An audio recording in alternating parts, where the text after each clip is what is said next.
everybody. This is Dr. Kevin McGovern from Perfect Motion Sports Therapy here in Acton, Massachusetts. And this is a little segment called This Week at Perfect Motion. So, a little bit what's going on. If you're on this page, you may notice, or maybe you didn't notice, I have pinned, that means we stick something to the top of the page. I just figured that out. Some of my ebooks and tips. There's some on back pain, there's some on sports injuries. All I require is kind of your name and email address, but they're up there. They're nice and colorful, and the stuff actually works. So what went on this week? Well, first we have become a little bit more famous or infamous left of the Charles River or left of Springfield. My broadcast partner from our Prove It Life podcast and I, Mike Ferry, we were guests this past week on Omaha's Health and Community podcast. That would be Omaha, Nebraska. And that is a chiropractor does that by a name. His name is Dr. Rodney White. He is quite a character. He comes to us from way down under. He's Australian. And he was on our podcast a few months ago talking about some of the COVID misinformation. And if you go back and listen to that, and now fast forward many months, everything that he actually talked about has come true and has been proven as fact. But Mike and I went on there to talk about really teenage injury and the rising injury rate. And I wanted to expand on that. And this week's Prove It Live podcast, we also are talking about off-season training, all with really the same theme. Which is, kind of in my lane of human movement. And it doesn't take a rocket science to figure out, if you're at all a sports fan, that you are seeing an alarming number of injuries on any sport. Baseball, basketball, hockey, football. I mean, the amount of injuries this season in football, and I'm not talking collision injuries like the concussions. We've all seen those, and those are horrible. I'm talking about pulled hamstrings. It is incredulous to think of a running back or a wide receiver pulling their hamstring running in a straight line. It's incredible. And it really all comes down, in my mind, to the training, right? You probably have heard me talk about, the body is a building, okay? And in like any building, it's got a basement, a parking garage, it's got a lobby, and it's got a really nice penthouse. And everybody today wants to be in the penthouse. They want these flashy exercises. They want these cool things. They want the new shiny widget, and that's all fine. That's all great. Okay, but like any building, we need to have a stable foundation or parking garage. Okay, the body is an amazing tool. Will always do what you tell it to do. Good thing, and it's an amazing tool, and it will always tell what you do to do. Bad thing, it's just going to do it, okay? And when you practice something or do something that's wrong over and over again, yeah, the body's going to do it, and it's going to build bad movement patterns. You've heard for thousands of years, practice makes perfect. No, that could not be one of the more poorly explained metaphors. Practice doesn't make perfect. Practice makes permanent. If we practice something that's wrong, it's going to become part of our permanent movement pattern. And that's what's happening with injuries now. They're doing all these shiny things in the penthouse, and the body's not quite able to do it or do it correctly in the proper sequence, okay? And there's only one sequence. There's only one answer. This isn't new math, okay? Movement is math. There's one right answer. There's only one way to move neurologically, okay? Our body's just like a big electrical circuit, just like our home. The signal comes in from our brain, just like it comes into the house from a wire outside, into our fuse box, which is our spinal cord, and out to our extremities. And that follows a path. And when that path is disrupted or skipped, injury is going to happen or a lack of performance. So let me just give you a real life example. So I had two people in my clinic this week, kind of in my niche, in that 45 to 55-year-old people, man and woman, former CrossFitters. Okay, and I'm not saying CrossFit is bad, but again, CrossFit's very shiny, and I, you can look at any of these videos that they show, and sometimes I cringe at the mechanics of them doing things. So keeping that aside over here, we've been working months on one basic movement, okay, and that is the squat. And like we said, practice makes permanent.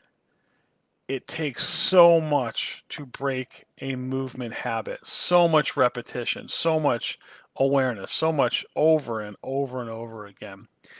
And um, people still, again, when I go to the gym and I look at some of the exercises people do, and I just I cringe, right? And just because there's a machine, that doesn't mean the machine is kinesiologically correct. So getting back to the squat, right? They're doing Olympic lifting. I am a huge, huge proponent of Olympic lifting. In 28 years of practice, and I've treated people from Major League Baseball, Minor League Baseball, World Wrestling Entertainment, Olympic athletes, okay? No one in those 28 years has ever done a squat perfectly, correctly. Those who know me, I've got my game test, which essentially measures functional movement, okay? No one's ever passed my squat test, okay? And that's just a sequence of movement. Yet, people have come into my clinic. Oh, I can squat 5,000 pounds, or I can do this. Great. No, you can't. Okay. So the squat. Now I will say this: if anyone has a toddler out there, as a 2-year-old, every 2-year-old in the world would pass my squat test, because every 2-year-old in the world moves kinesiologically correct when we're looking at a squat. Just watch them. Watch how they move. So when we talk about movement, it's a track or a length or however you want to call it. In kinesiology or in physiology, they talk about the length tension relationship of a muscle, meaning, if I straighten my bicep, I can't even actually straighten my arm because of all the pitching I've done. I straighten it all the way out and put a weight in my hand. To do a bicep curl, my arm isn't strong there because I have stretched my bicep out to its end length. Now, if I shorten my arm and I put a curl there, that in that range of motion, in that short movement, I'm very strong because the muscle isn't stretched to the end of the earth. The same thing with movement. You could have a very good squat in a range, okay? Beginning to end. Some people are, when we talk about the squat, usually the beginning and the end are the worst, okay? The first quarter squat is very, very difficult to coordinate, and when we get to the end, the final part of the squat is incredibly difficult to keep the posture of your back. So right in that mid area, right, we can do all we want. It's perfect. So I'm trying to get across, why do you have to go all the way to the penthouse? Put some weight on that thing and work on the 12th floor. Floors 6 through 11 are perfect. Work with what you have that works well and keep adding and adding and adding on. You can't, and this goes back to the whole, you've got to, crawl before you run, right? Same thing with movement. If we have a piece of movement that we've perfected, that's awesome. Let's keep putting good movement on top of good movement. Okay, repetition, add some weight, add some speed. But when we try to now elongate that movement pattern, that's when we're going to get into trouble. I use this analogy. I'm full of analogies today. Think about your bank account, right? And every time there's a good movement, I put $1 into your bank account. Dollar, dollar, dollar. Every time there's a bad movement, I'm taking $250 out. And it might even be $500 out, okay? Bad movement is going to set you back, right? So we're about to embark on the holidays. And we all know what happens when we get to the holidays. We eat a lot of turkey, we get fat, and we decide that, come January 1, I'm going back to the gym. And by February 1, you're already hurt or discouraged. And there's a reason for that. And actually coming up, a colleague of mine and I are going to start a pre-New Year's Revolution program, okay? A occupational therapy friend of mine gave me this idea when she was training for the couch to 5K. She's like, getting from the couch to running, even that movement is out here. It's way too long. Okay. Like, yes, the running increments were fine. Okay. But the actual beginning of movement was not. And she ended up being hurt. So we're going to have a program that's going to bridge that gap. Okay. We're going to have some nutrition in there. We're going to have some strength and conditioning. We're going to have a program that's going to be both in brick and mortar, and you'll be able to do some things online. And then you can do whatever program you want. If you want to stick with us moving forward, that's great. But it was going to prepare the body to prepare the body, what we're putting into the body for fuel, and how we're moving, so you don't fail at your New Year's resolution workout, whatever that is. And I can't emphasize enough till I'm blue in the face. It's the movement. Okay, I could use every analogy. Movement is math, whatever it is. We have to move correctly to perform whatever that is. We've got to move correctly to sit at our desk and type all day. We've got to move correctly to get out of a chair and walk down the street. We've got to move correctly to swing a baseball bat.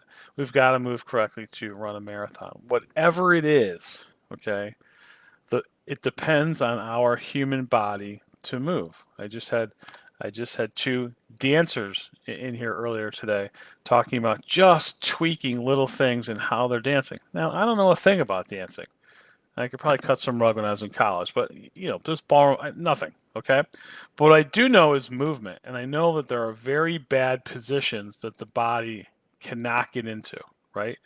But there's always a way around those positions by doing certain things if you're trained to know how to do them. So just watching them and tweaking a couple things, we took less stress off or took more stress off their shoulders and necks, so they're able to do it without pain. And the analogy I use there is the sharpshooter analogy. Now, I've probably shot a gun twice in my life, but from video games, I know if we have a scope and our target is 400 yards away, and I'm off a half of an inch, I'm going to miss that target by 100 feet. Same thing with movement. If we're just slightly off and we're doing things over and over again and with speed and repetition, we're eventually going to break down, we're going to lose performance, and ultimately get injured. And we don't want that. We want to stay healthy. And the only way we can stay healthy is with proper movement. Over and over again, proper movement. Anytime we get out of patterns that are not kinesiologically correct, we are going to get hurt. It's just a matter of when, not if or it's at all. It's a matter of when.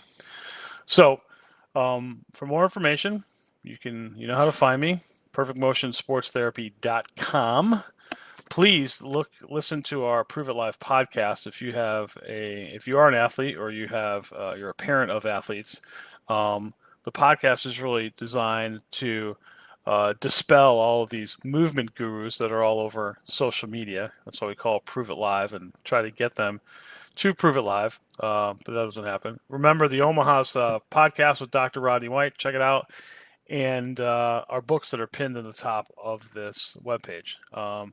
I'm going to make it an effort to be here more live to engage more people. So with that, have a great weekend. And I believe we get an extra hour of sleep this weekend because we are falling behind or jumping ahead or running. Who knows? But that's all for now. Be healthy. Have a great weekend.